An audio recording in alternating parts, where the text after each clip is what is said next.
And we are back on the Zero Hour. I am Richard RJ Eskow, and joining us now is Lauren Windsor. Lauren is the executive director of American Family Voices, which is a progressive nonprofit fighting for a populist economic agenda, just like we like to think we do here. She is also the executive producer and host of The Undercurrent, which is a political grassroots web show on YouTube, and she produces all the content for her own website, which can be found at ladylibertine.net, but that's not why she's here. She's here because, as part of her American Family Voices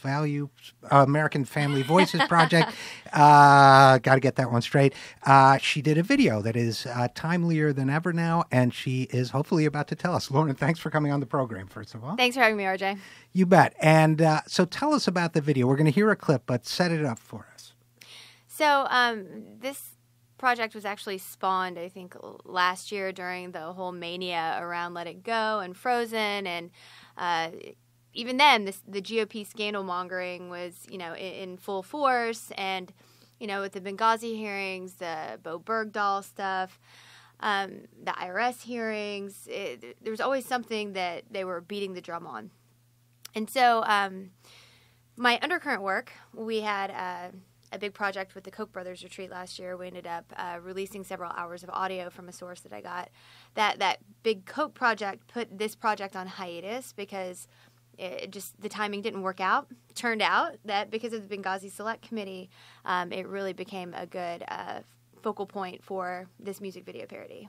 So, okay, and who knew that the Republicans would still be on the same thing a year later, right? And right, it's still relevant, a year and a half ago. So this is a song, and you did a video, and you're in the video, but there is a singer singing the Let It Go song, but with different lyrics, right? Yeah, so I wrote all the lyrics. Okay. We hired a fantastic singer in New York, Rhea Brandt Hoover, Laura Dawn, and Darren Murphy.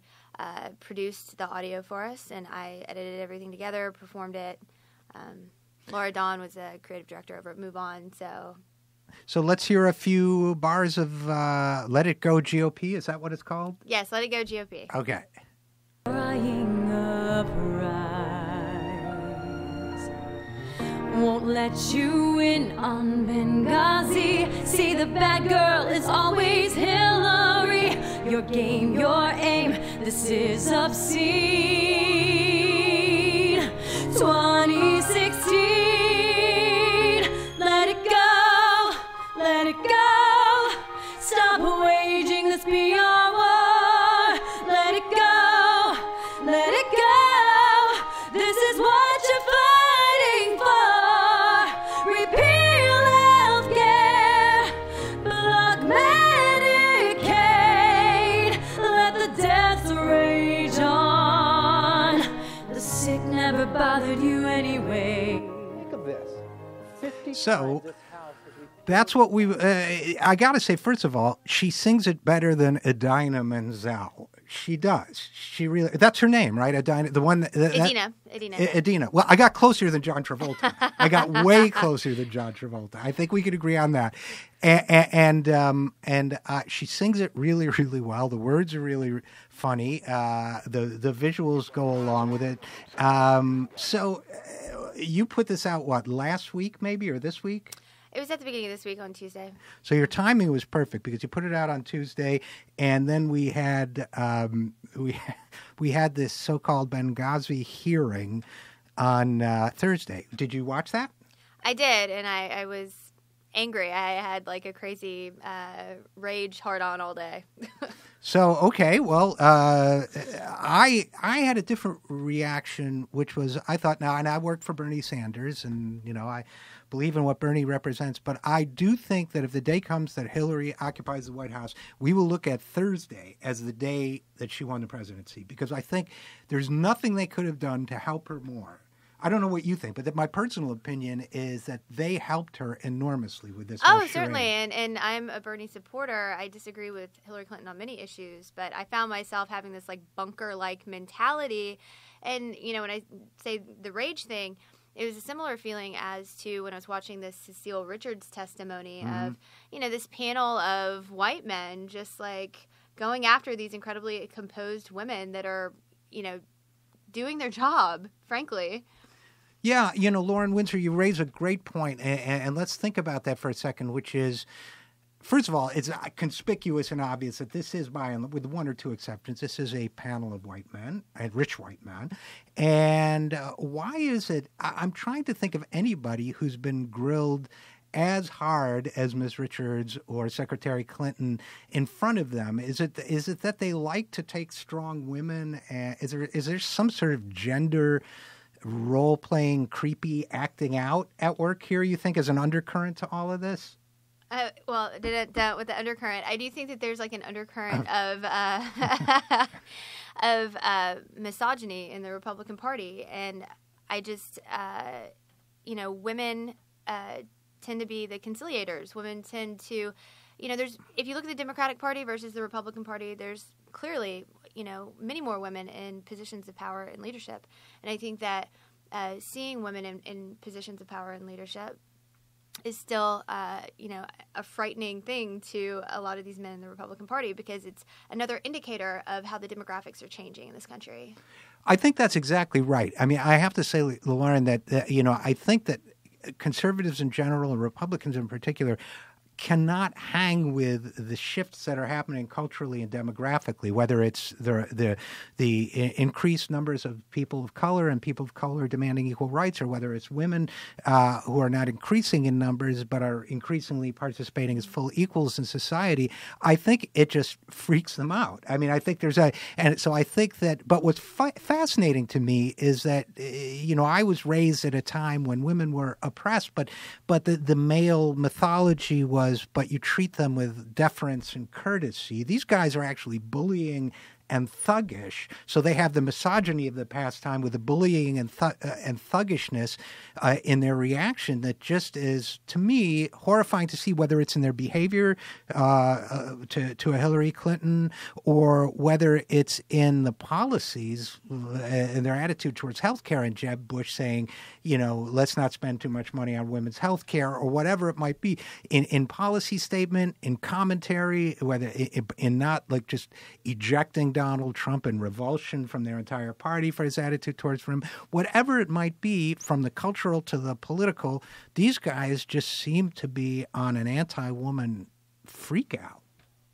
Well, I mean, the Republican Party is in turmoil. I mean, just look at the House and Paul Ryan. What is so crazy to me is that, he's saying, I'll acquiesce to your demands. Like, I'll be a unifier of the party if if I still have time with my family and kids, which if a woman said, they would excoriate. Like, oh, well, a woman shouldn't be doing this. But, Paul Ryan says it, and then can at the same time, like, not support paid family leave. Totally. I mean, I'm so glad you said that. We're talking with Lauren Windsor, who produced this new video, Let It Go GOP. I'm so glad you said that, because it just drives me crazy that a guy can get up there, a guy like Paul Ryan, who wants to destroy Medicare, and who's committed to cutting Social Security, when especially women, retired women on Social Security, make a pittance as it is, and he wants to gut it.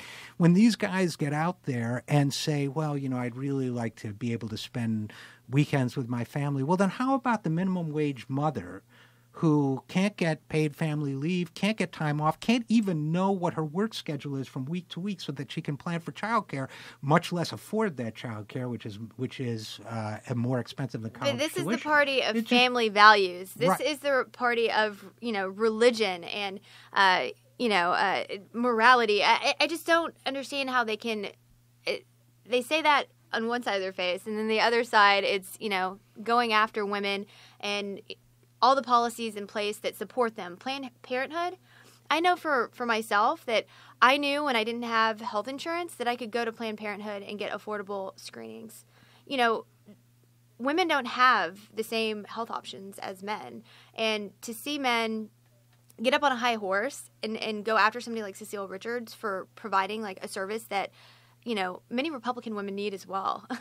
Yeah, I thought it was interesting because also that they went after Cecile Richards over her salary, which is a fraction of what the former Representative Billy Towson, Republican, after pushing through the pharma giveaway in the Medicare bill, went off and made $2 million a year as the representative of Big Pharma. These guys trade their political careers for big money. They cash out, but if a woman CEO makes what's in line for a woman CEO of a huge organization, or any CEO, well, there were studies outraged. that came out that showed that she's actually underpaid in comparison to other healthcare professionals, and I would say she's underpaid just from the amount of stuff that she has to take on. I'm not going to curse. Right, that's okay. we can edit that out. The amount of BS that she takes as being the head of Planned Parenthood, she should be paid so much more, like a risk premium, because I'm sure she gets death threats constantly,